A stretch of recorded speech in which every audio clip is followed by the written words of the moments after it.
with filing for repairs. Additionally, he is becoming more proficient with identifying floodplain development, which requires a permit as well, and with new maps soon to be adopted, this will affect more homes. We also are receiving more monies from the cell tower due to inflation and hope to retain a new tenant for the vacant doctor's office in Phoenicia. Excuse me, folks. Expenses. Healthcare is going up near 8%.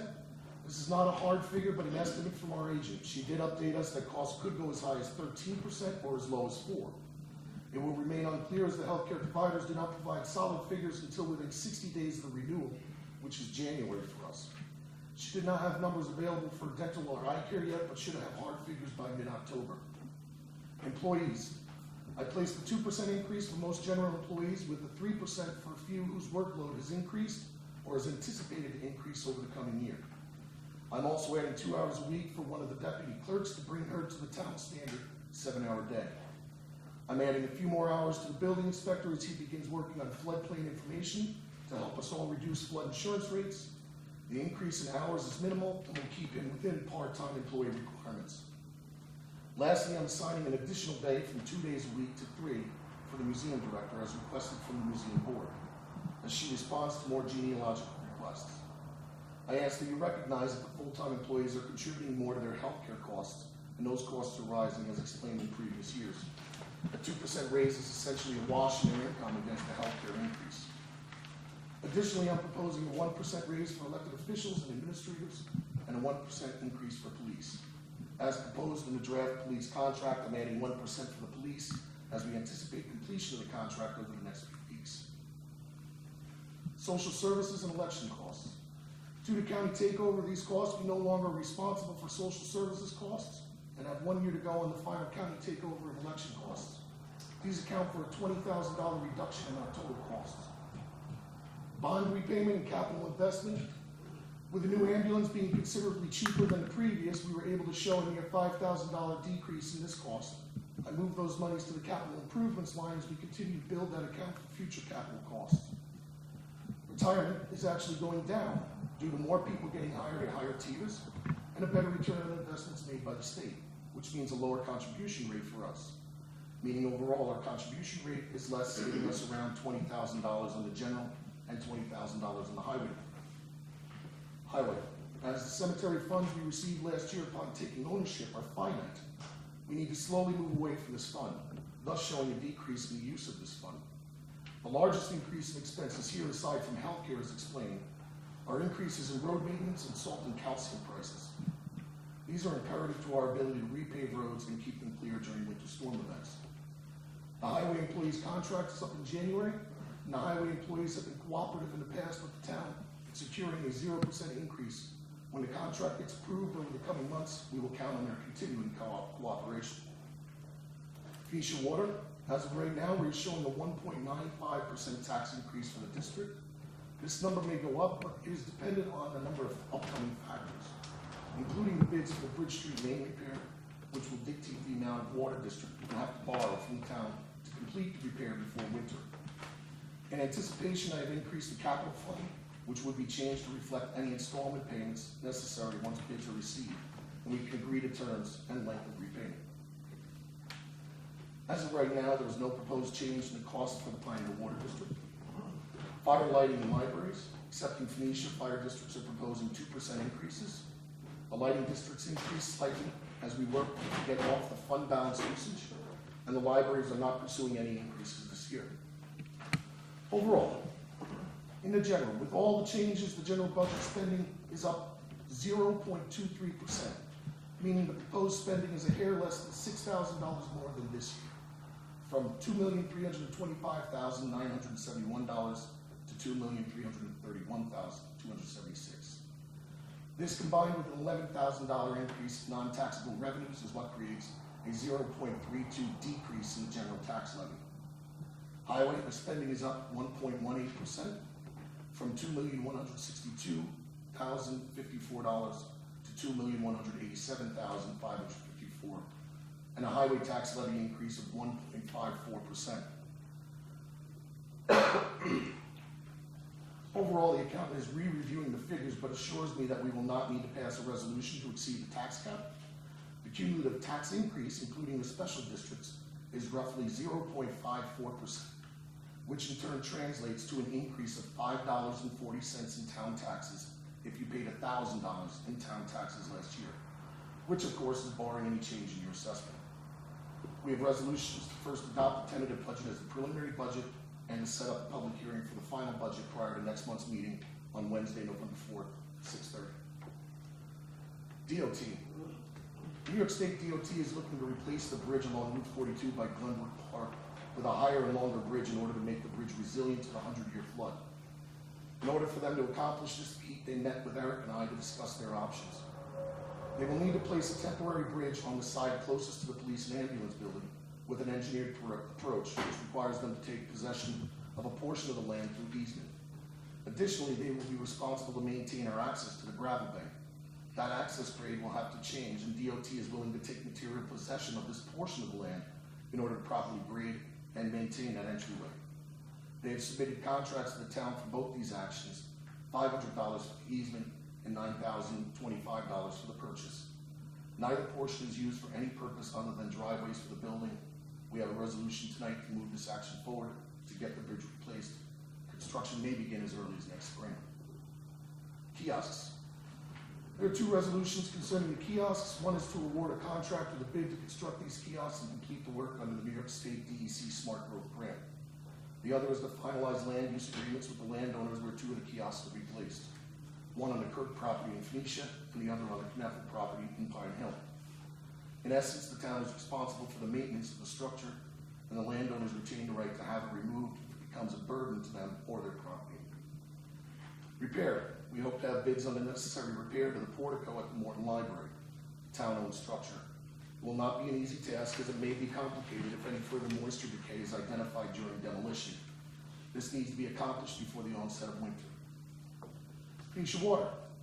With thanks to all those involved, including Candace Balmer of RCAP Solutions, Alfred Prevey, and Rick Riccadella from the Water District, in completing the final reports in order for the district to move ahead with addressing the Bridge Street main repair.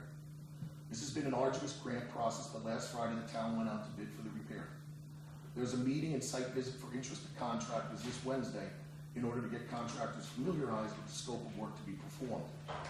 We hope to receive bids on Monday, October 19th, with the contract to be awarded on Friday, October 23rd, following review for completeness by the engineer and the USDA. Estimates place the entire cost at approximately $190,000. The Water District will be responsible for at least $40,000 of that cost, possibly more, if bids or costs are higher than anticipated.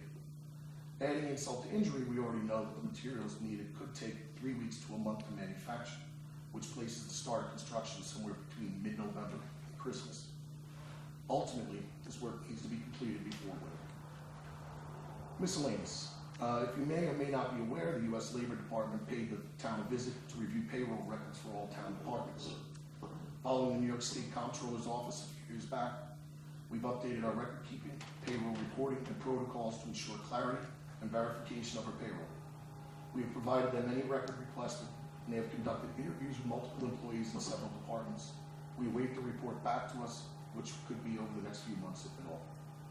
Our next meeting is scheduled for Wednesday, November 4th, 2015, 7 p.m.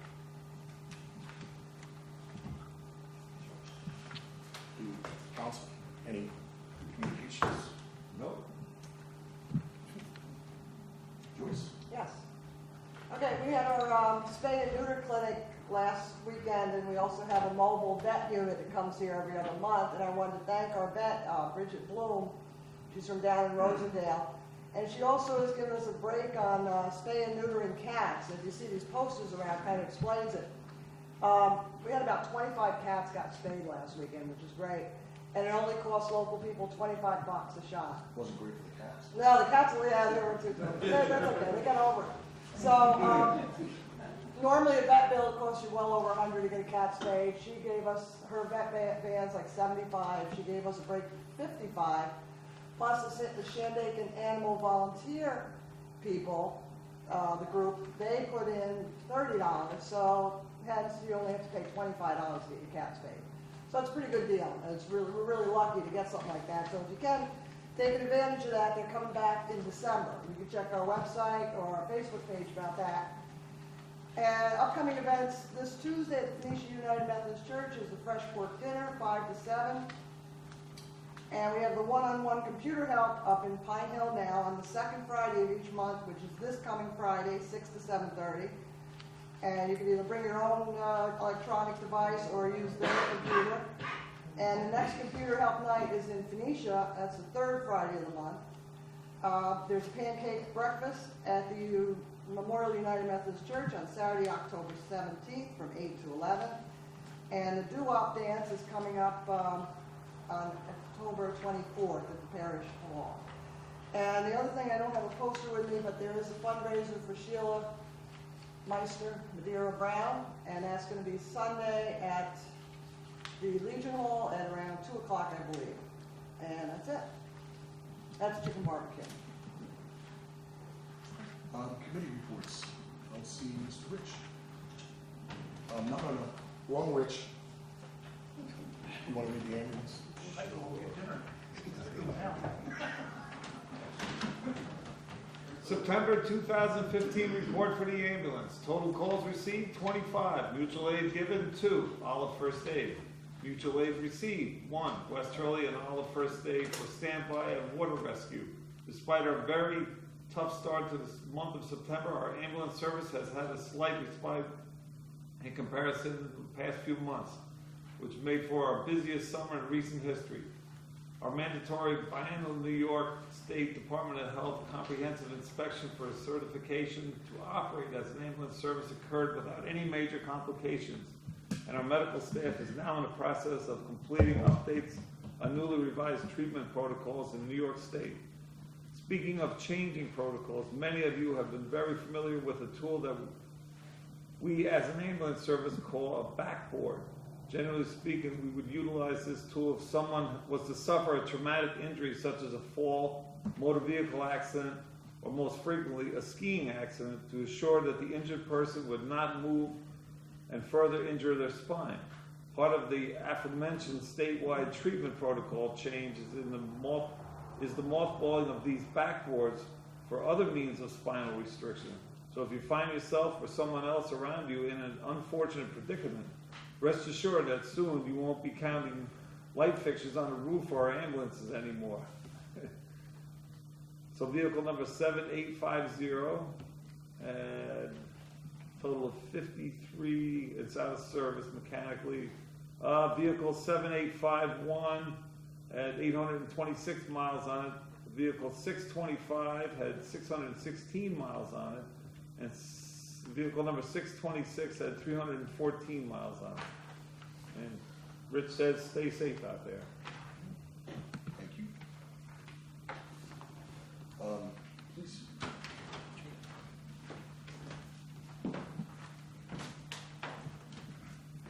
We had 137 calls for service this month, 5 arrests and 18 summonses, 5,878 patrol miles. Our new car is up and running, and it's out on the streets. Thank you. And don't forget the October 17th coffee with a cop at the Phoenicia Library, 10 o'clock. Thanks. I already mentioned a lot of stuff that I can do. Let's go to their website.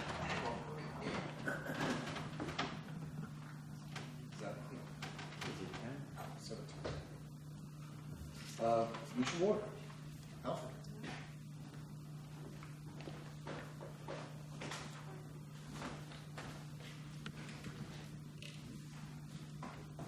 It appears as though we're on the right track. Is this thing working?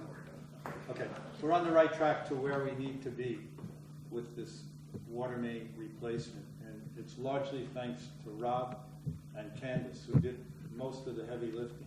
Rob particularly, I mean, patience, dedication, perseverance, those are the words I would use to describe the effort that he's put forward.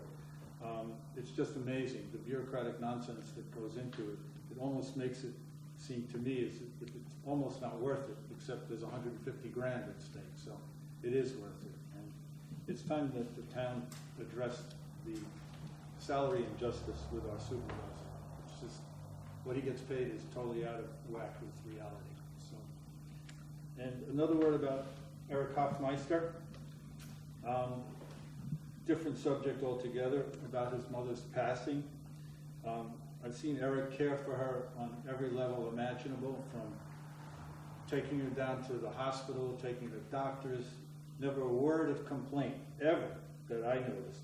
Spoon feeding her when she was really failing badly. It's just an amazing feat, so I can't say any more. Nothing was said about it at the memorial service, but it's time. So.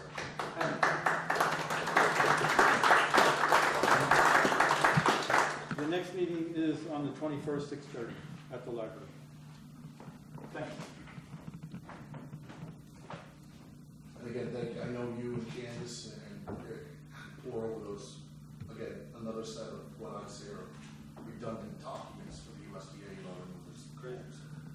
Pineville Water, there's no report. Museum, Mr. Rich. Our fellow board member, June Lamarca, is home and on the mend. The items that were on loan to the Zadok Pratt Museum in Brattsville have been returned. Excuse me. Our internet with Wi-Fi is up and running. We have added a new board member to our board, Kenny Herdman. His family has lived here almost forever. His grandfather was Amasa Herdman, where the gas drilling took place up here in the head of Fox Hollow. We are still looking for a representative for the Mount Tremper, Mount Pleasant area. The Veterans Project is still ongoing. At the present time, I have 325 names. I would like to recognize Don Sims and George Long from the American Legion and Paul Catrone from the VFW for their contributions of the listed members in their respective organizations. I don't have the VFW yet, but that's coming fairly soon. Having said that, I still have to photograph more cemeteries so that the list will be as accurate as I can get. Our town clerk, Joyce Grant, has offered to put a notice on the town website with a contact number so that you may add a veteran if he or she is not included. There is an answering machine, so please leave a callback number. Please feel free to come and visit us. Our hours are Saturday and Sunday, 10 a.m. to 4 p.m. Marty, recreation. Didn't mean to steal any thunder. Financial report. I'm no thunder stolen, and I want to thank you and Joyce. Faye's not here, but the support from the council and from Supervisor and Joyce for our event was extremely helpful. We raised, as you mentioned, over $3,000, and that's going to improvements in Glenbrook Park to the baseball field. We have a meeting coming up this Thursday, 3 o'clock, Town Hall. Anybody is welcome to join us. And I really, really want to thank all the folks in the community who came out. We had like a 30% increase in attendance. The Emerson was, as always, fantastic in all that they gave us, and it was fun. I hope we can do it again next year. Marty, very good job.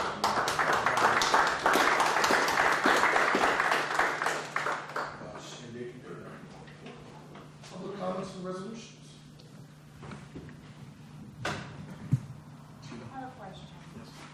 Resolution 125, Yes. is that going to coincide with them redoing the bridge on 28? It may, but this one's a different animal altogether. They're gonna put, from what we understood, they're gonna put a two-lane, bridge there. On Right 42? on 42, right by again, that's what they're doing, they're putting a two-lane bridge there, just diverting the traffic over. And from what I got, it wasn't as long an estimate as the Route 28 bridge, because it's really kind of a small bridge Okay. in comparison to the Route 28. Any other comments and resolutions? None? One? I do have one motion. On Friday, we passed a resolution for setting the special meetings, and it was noticed afterwards that there was a typo. The October 19th meeting was supposed to be slated for 1 p.m., not 10 a.m. 10 a.m. is when the bids are due, 1 p.m. is when the meeting was to take place. So I'd like to make a motion that we change Resolution 119 to read October 19th meeting as 1 PM but not 10. Second. All in favor? Aye. Thank you. We'll go on to resolutions. Resolution number 120-15, resolution to pay all bills, whereas the Department of Audit and Control required town boards to sign and inspect all vouchers coming into the town for payment to number and total amounts from each fund. Therefore, be it resolved that the town board authorize the following vouchers paid. General, $48,560.82. Highway, $24,570.10. Phoenicia Water, $2,106.90. Pine Hill Water, $1,694.41. Phoenicia Lights, $896.56. Chichester Lights, $132.86. Pine Hill Lights, $524.33 for a total of $78,485.98. And I move its adoption. I'll second. Board Member Bernstein? Aye. Board Member Malloy? Yes. And Board Supervisor Stanley? Yes. Resolution 121-15, resolution adopting tentative budget as preliminary budget. Whereas the town of Shandaken has prepared a 2016 tentative budget for review. Therefore, it be resolved that the town board of the town of Shandaken hereby adopts the 2016 tentative budget as the 2016 preliminary budget for the town of Shandaken, and I move its adoption. Second that.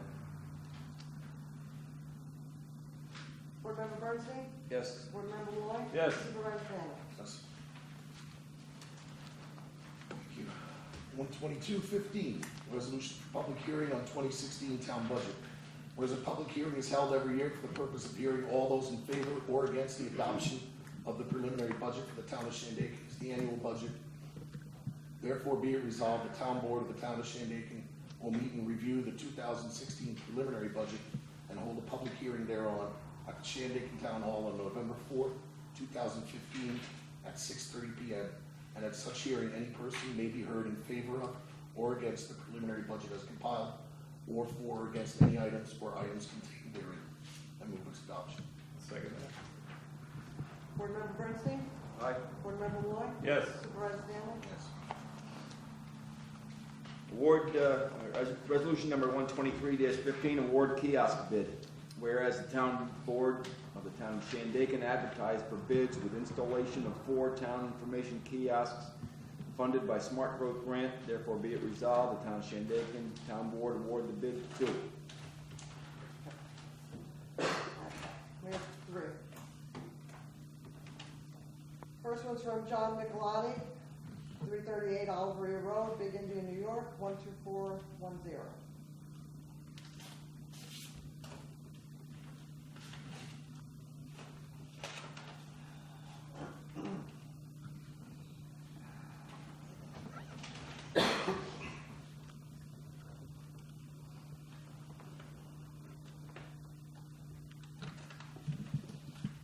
$10,500.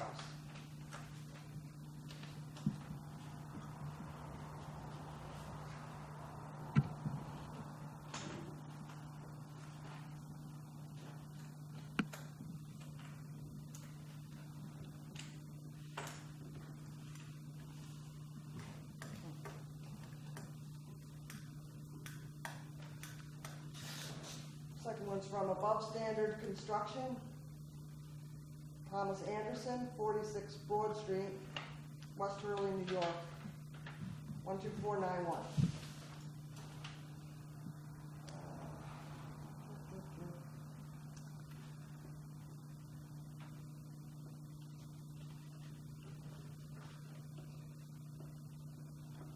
Total price installation, 3 kiosks, solar lights, we have to add these together. What do you got? Option 1, option 2, yeah. So I think it's $13,420 to install 3 kiosks. But doesn't the resolution call for 4? 4. No, that's No, right, 3. Yeah, It's- and it's- then he's it's- gonna add install 4 solar powered lights at each kiosk is $919, which is $14,339. That's the way I read it. Here, I'll let you look at it. Can you give me the correction again? 14,339.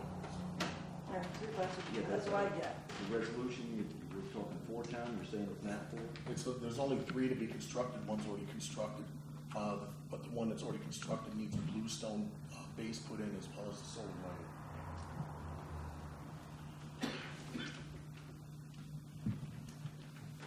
All right, there's 2 different prices.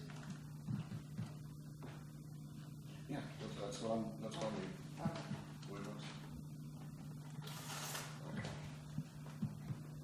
All right, the third one. Walk Hill Building and Design, 145 Lippincott Road, Walk Hill, New York, 12589.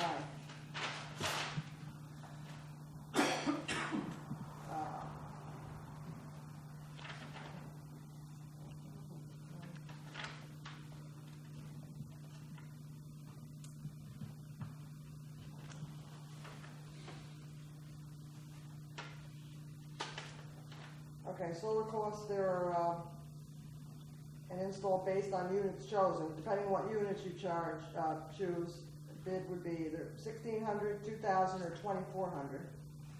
There's different types of lighting you could pick.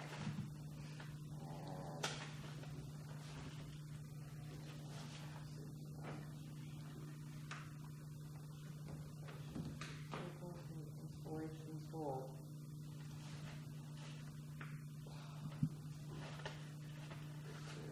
Four lights.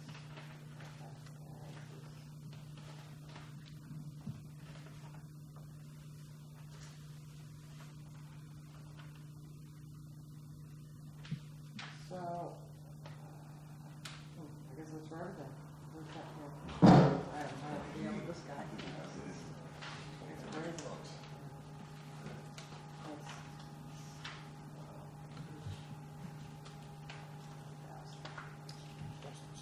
It depends on the light you choose. Yep. That's with the installation and the lights. 1,600.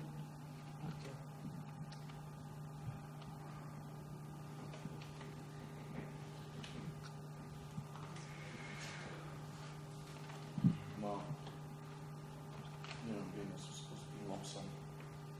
Yeah, it was no lump sum. I didn't think so. It's, Rick, I'm looking at it. It's like 3 different prices, depending what lights they pick. But, Kind of, yeah, I'm looking for a general price. here, this has a total price. This guy.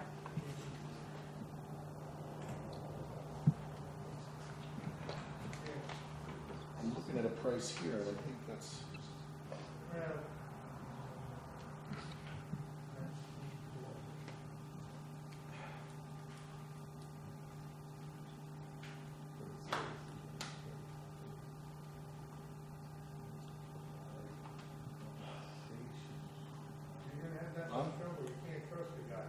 well, no, what he did is he provided it in a contract format, and I'm finding it hard to believe. It's saying for services rendered by the contractor as required, customer will provide compensation of a fixed amount of $3,250. I don't see where he's got options of $1,600 to $2,400 for solar lighting units to be installed when we pay for the solar lighting. I'm gonna guess that the $3,250 is per kiosk, maybe. Aren't there specs then? It'd be about 10 grand. Yes, they had a site visit. Yeah, it's supposed to be a lump sum. It's a lump sum, but I'm thinking this might be a typo, that's why. Just wanna make sure we give everybody a fair shot at this one. So, $9,750, I'm gonna guess, but I can't, by this agreement, it looks like it says $3,250, he put all 3